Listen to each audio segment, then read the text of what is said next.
My cousin is infertile, so my aunt is demanding that I hand over my firstborn to her daughter because she is more religious than me, and says that I can always pop out another if I feel like it. Hosted by u/@SeverLibear. I, 24F, am currently 8 months pregnant with a baby girl, and my aunt and cousin have been giving me trouble ever since I announced the news. My partner and I already adore our daughter and have no plans to give her up, but my aunt wants me to give my child to my cousin, who has been struggling with infertility for the past 5 years. For more context, my aunt has been a motherly figure to my sister and me since our mother passed away when we were very young. We have always been close with our aunt and cousin and have tried to support my cousin through her struggles with infertility. My aunt is very religious, being a Mormon who regularly attends church. She has a rigid, close-minded view of morality, values, and living a good life. She believes that a child deserves a strong, foundational religious upbringing with a providing father and a loving, attentive mother. Since my partner is not Christian and because we both have full-time jobs and careers, she claims that my child will grow up confused and misguided in our household due to our religious differences and lack of proper care. She says she fears that our child's well-being will not be prioritized in such an environment and that our daughter could likely go down a dark, immoral path. According to her, my cousin,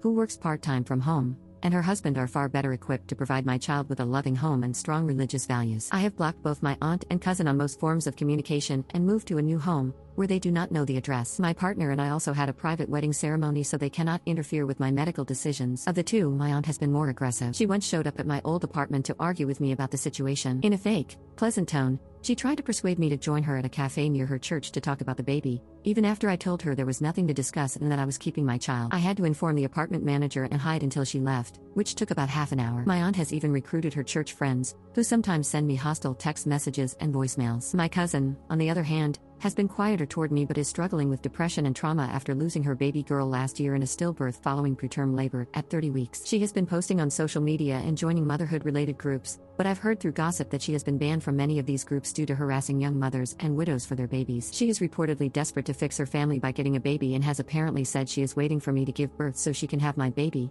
whom she sees as a replacement for her late daughter. My aunt and cousin are convinced that I will be overwhelmed by the responsibilities of motherhood and will ultimately decide to let my cousin adopt my daughter. My aunt has even said that since we are family, it shouldn't be hard for me to give up my baby, adding that I could always have another child later, as I am still young and plan to attend grad school after working for a while. My cousin has expressed a desire to reconnect as we were before my pregnancy, but I have decided not to speak with her again until after I give birth. I want to minimize stress during my pregnancy. While I was once supportive of her infertility journey and generally liked her more than my aunt, her recent behavior has shocked me and made me fear for my safety. I am planning a big wedding celebration for next year. As my partner, I had a private ceremony this year. I am uncertain whether my cousin and aunt will be invited or even able to attend. I currently have strong family support from both sides, apart from those who are close to my aunt and cousin, but I don't know if that support will remain as strong in a year or what my relationship with them will look like at that time. I have been skipping family events where I know they will be present, but I don't want to miss out on gatherings and fun forever. I am unsure what the future holds with my aunt and cousin after my baby is born and the issues surrounding that. Any support would be greatly appreciated. Update 3 days later. This will be a small update. We contacted the local church leader and discussed the situation with my aunt and cousin,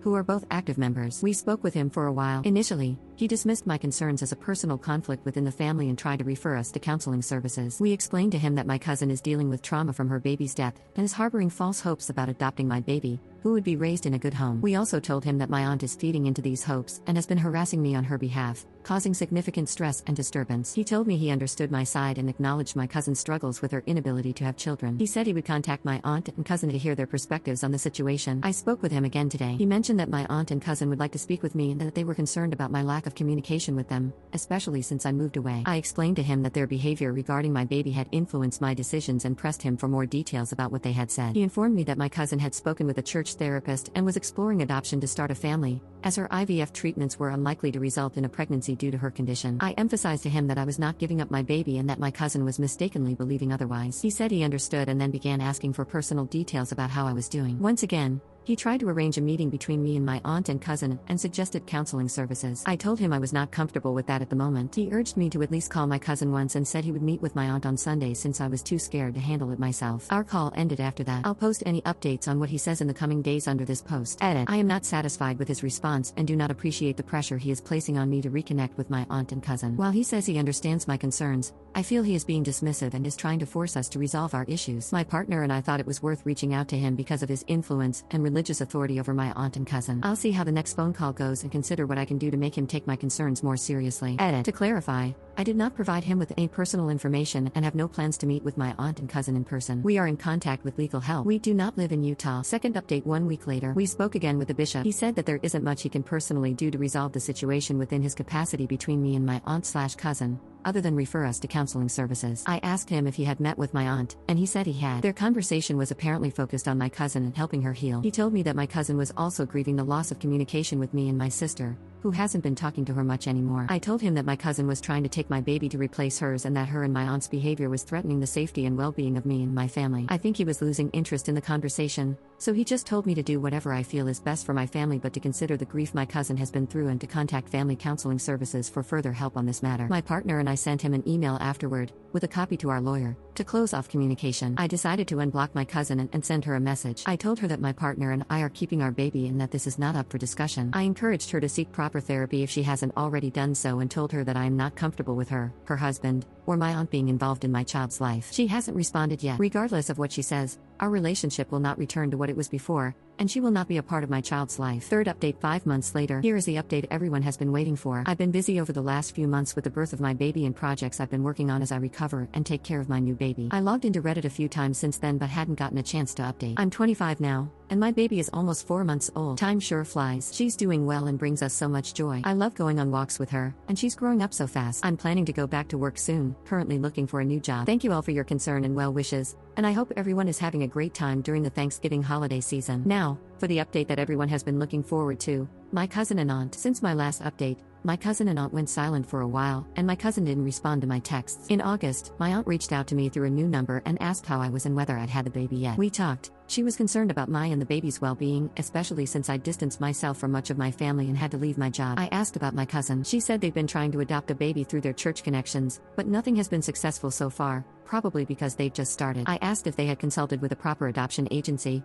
but my aunt mentioned that my cousin's husband's past might become an issue, which I didn't know about. She then went on a rant about how the white birth rate is dropping and how people are actively denying themselves parenthood. Then, she asked if I still wanted my baby. I reaffirmed to her that I did want my baby, and she talked about how my cousin was getting old, though she's only in her early 30s, and how her nest is still empty. She wanted me to at least share the joy by letting my cousin be involved in my daughter's life and spend time with her. I told her that wouldn't be possible because of their past behavior. I fear my cousin would try to become her mother and let her delusions take over again. My aunt said my cousin was trying to improve and had received some church counseling. I still told her no. She then asked if I knew of anyone or any resources for adopting a baby. I told her I didn't and advised that my cousin and her husband should be careful and patient in their journey to parenthood. My aunt emphasized how important it was for my cousin and her husband to become parents because they deserve children by now, both for their own sake and for their reputation since everyone around them is reaching the parenthood milestone. She also asked about my future family plans and pushed me on when I get pregnant again or have my next child. She told me family planning was important, especially after this surprise pregnancy, and asked if they could be involved next time. As the call went on,